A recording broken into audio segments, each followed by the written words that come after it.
Hey everyone, in this video I'm just going to be quickly pulling 80 times off of the skull stash. Now please keep in mind this is on my playtest account, and the reason why I'm pulling through all of these 80 tokens is so that you guys can see what the second part of the stash is composed of, because I know some of you guys have been able to see it from VK or from other sources, but I know that sometimes it can be a little bit different. And this is one feature in the game that I'm not a huge fan of, where we can't actually see the second part of stashes sometimes. The only part we can see is the biggest prize or the best prize or the completion prize, which just doesn't give players the full perspective of what they could be getting. And in this case, because it's a free-to-play event where players can either choose to turn in their Rubik's Cubes for skull tokens or for S-Class Willy or 5-star Willy, well, you really need to know, and the more knowledge that you have, the better off you will be. So I know this part is kind of off topic, but it's funny to me that they're reusing skull tokens.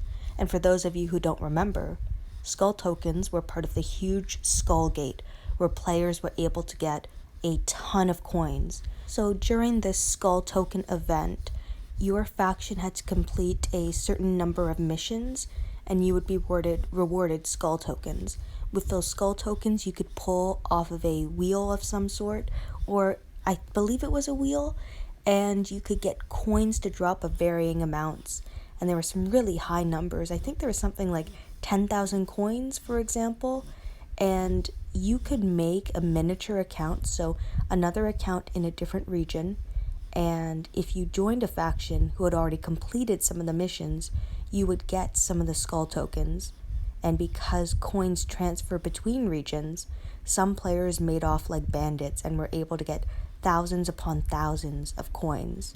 Now, Scopely, I remember, tried to patch it a little bit by making it so people had to have a mini account that was at least level 15, I think.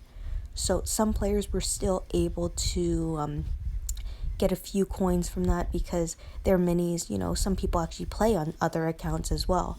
So it was really interesting what was happening and how it took, I think, 3 or 4 hours for something to be done. To be honest, I don't even remember if there was any compensation or anything. I know some players spent their coins right away. I know some players saved them. I can't even remember what I did with mine, but I know that I was able to participate in a bit of it. I know a lot of players did.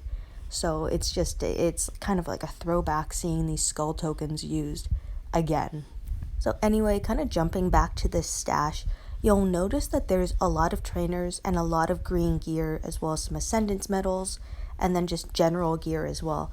And I think that they usually try to have stashes line up with whatever cards they're offering. So because there's up to 1,000 Clementine cards, it makes sense that we're seeing sports gauntlets as well as hockey helmets, both of which are used to upgrade strong characters.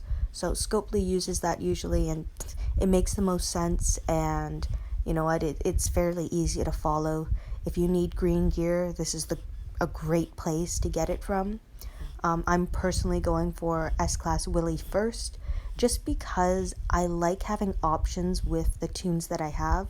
It's hard for me to pass up on a free S-Class character.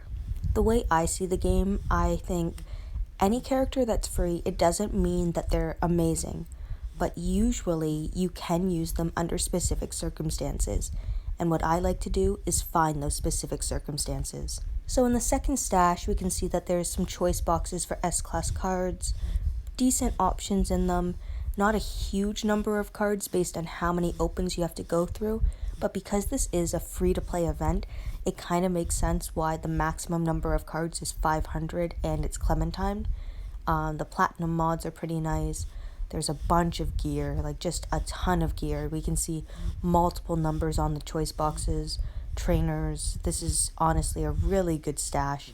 It'll be hard to complete, but for those of you who do, you guys will have a great time using this to level up your S-Class tunes or working towards new S-Class tunes. Anyway, thanks for watching and listening to my video.